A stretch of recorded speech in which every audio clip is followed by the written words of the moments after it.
আজকের ভিডিওর আমাদের আলোচনার বিষয় হলো গণিত 17 অধ্যায় পরিসংখ্যানের এমসিকিউ গুলো। আমি মোটামুটি 7টা টপিকসকে চুজ করছি তোমাদের এই অধ্যায়ের এমসিকিউর জন্য। আশা করি এখান থেকে তোমরা কিছু পরিমাণ হলে এমসিকিউ কমন পাবা। আর সচরাচর 3 থেকে 4টা এমসিকিউ তোমাদের পরীক্ষায় এখান থেকে থাকে।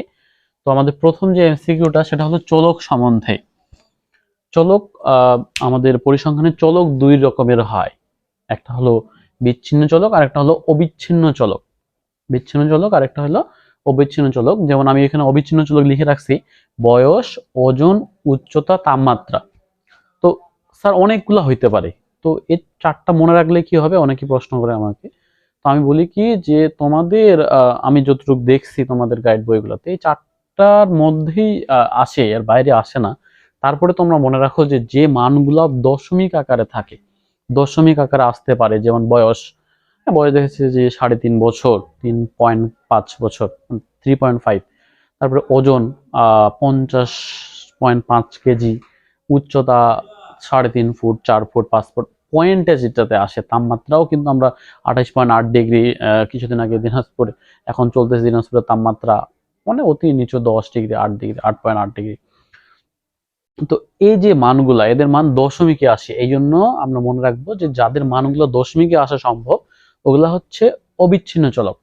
আর বিচ্ছিন্ন চলক কোনগুলো তাহলে হচ্ছে যেগুলার মান দশমিকে আসা পসিবল না। যেমন হচ্ছে তোমাদেরকে যদি আমি উদাহরণ দেই তোমাদের, যেমন কি উদাহরণ দেওয়া যেতে পারে, দশমিকে আসতে পারে না এরকম কি উদাহরণ আছে? যেমন হচ্ছে লক সংখ্যা। আমাদের দেশের লক সংখ্যা কত? আমাদের দেশের লক সংখ্যা যদি আমরা বলি যে প্রায় 16 কোটি। কোনোদিন কখনো কি শুনছিল যে 16.8 কোটি? এভাবে না, আমরা হিসাব করি একদম পাংচুয়াল, যে হিসাবটা 1 জন 2 জন 3 জন মানুষ কখনো অর্ধেক হইতে পারে না বা দশমিকে ভাগ হইতে পারে না। তাহলে এইভাবে মনে রাখবা।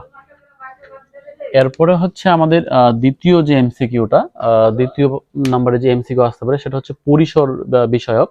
যে পরিসরের সূত্রটা মনে রাখলেই এমসিকিউটা পারা যাবে, যে পরিসর ইকুয়াল টু হচ্ছে সর্বোচ্চ সংখ্যা মাইনাস সর্বনিম্ন সংখ্যা প্লাস 1। তাহলে এখানে তোমার এই 2 নম্বর এমসিকিউ